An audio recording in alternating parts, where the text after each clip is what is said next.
नमस्कार, मिलन एक्सप्रेस में मैं काजल आपका स्वागत करती हूं। हरियाणा सिख गुरुद्वारा प्रबंधक कमेटी के नए नवनिर्वाचित अध्यक्ष बाबा करमजीत सिंह पहुंचे चंडीगढ़। करमजीत सिंह ने कहा कि सभी का धन्यवाद करता हूं, हरियाणा सरकार का भी धन्यवाद करता हूं।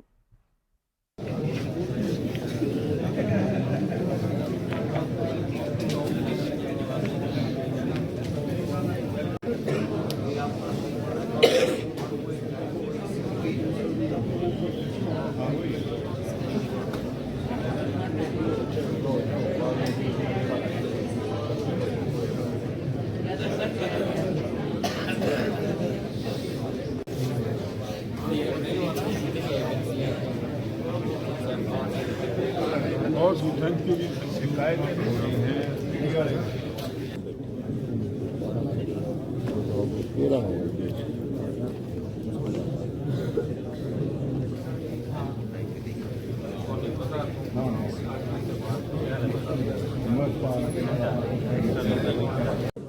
कि जो हमारा गरीब व्यक्ति को कैसे मजबूत किया जाए, अंत्योदय का सपना है, उसको लेकर हम बढ़ रहे हैं। और नए साल पे कई ऐसी परियोजनाएं प्रदेश भर में शुरू करी जाएंगी जिससे कमेरे को बड़ा लाभ मिलेगा।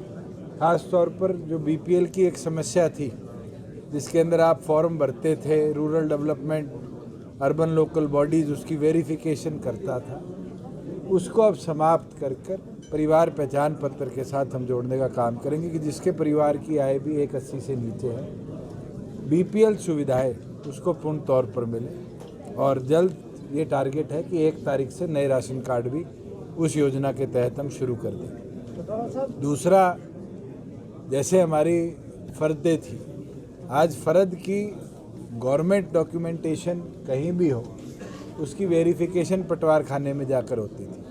अब क्योंकि डिजिटलाइजेशन का ज़माना है, अब हम government of India approved licence ले चुके हैं और उसके महत कोई भी सिटीज़न ऑनलाइन अपनी फ़र्द निकाले, उस पर QR कोडिंग होगी।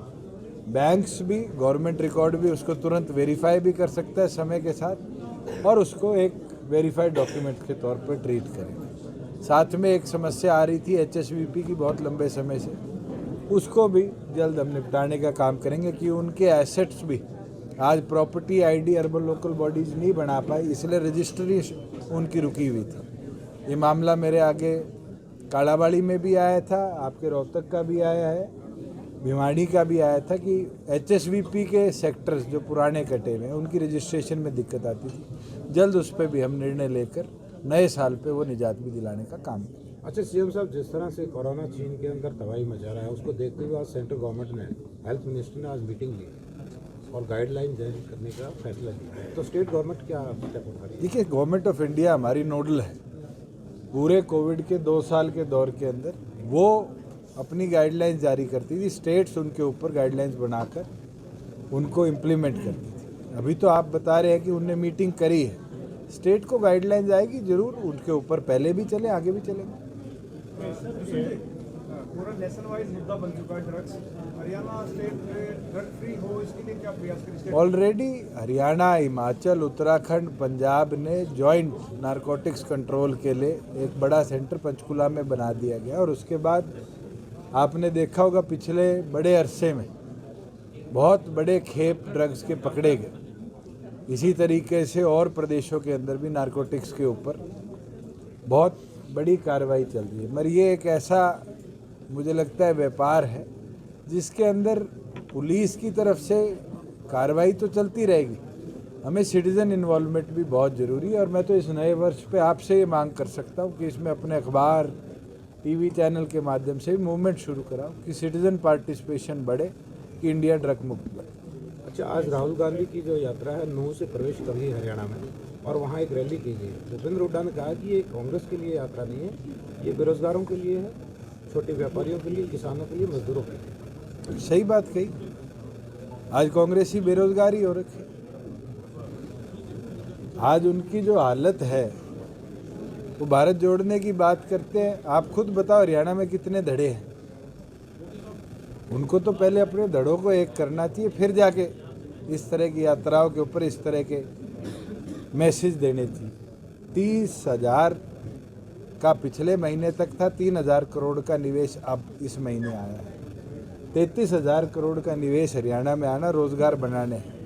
भूपेंद्र हुड्डा जी जब मुख्यमंत्री थे तो मारुति प्रदेश छोड़ कर गई, हीरो प्रदेश छोड़ कर गई, होंडा प्रदेश छोड़ कर गई। हमने तो उनको लाकर अपने प्रदेश को प्रगति के पथ पर चलाया है और हमें पूर्ण विश्वास है आज किसान खुशहाल है प्रदेश का, युवा के हाथ में रोजगार के अवसर दिन प्रतिदिन आ रहे हैं और जो उनके टाइम पे ठेकेदारी प्रथा शुरू करी थी हमने पूरी तौर पर प्रदेश में उसको समाप्त कर कर गरीब को प्राथमिक रोजगार मिले कौशल रोजगार के माध्यम से ये अवसर दिए। और आपने खुद देखा होगा कि आज जिसके परिवार की आय 50,000 भी नहीं है, सबसे पहली प्राथमिकता कौशल रोजगार में उसको मिल रही। और पहले तो ये चर्चा आती थी ठेकेदार 2 महीने 1 महीने की तनख्वाह लेने के बाद रोजगार देता था, आज किसी को आपको रिश्वत देने की जरूरत नहीं। तो ये बदलाव हमने प्रदेश में कर दिया।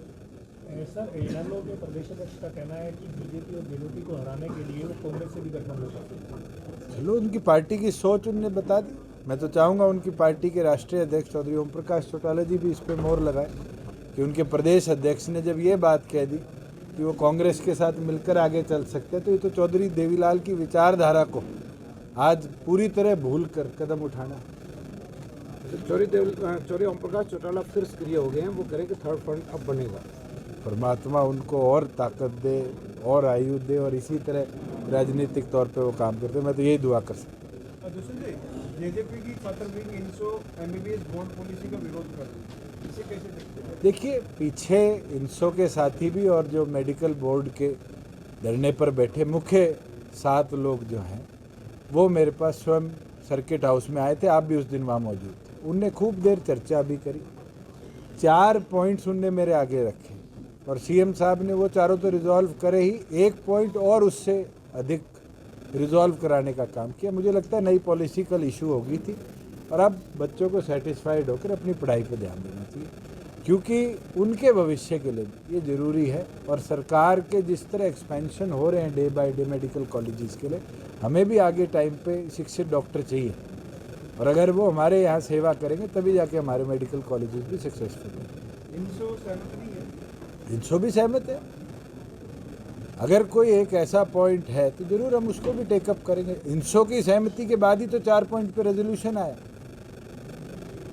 सोशल मीडिया की पे चर्चा चल रही थी, अफवाह थी या क्या था कि बीजेपी की तरफ से आपको ऑफर था कि अपनी पार्टी का विलय करनी। खुद ही बोल दी अफवाह थी और खुद ही आंसर दे दी। आप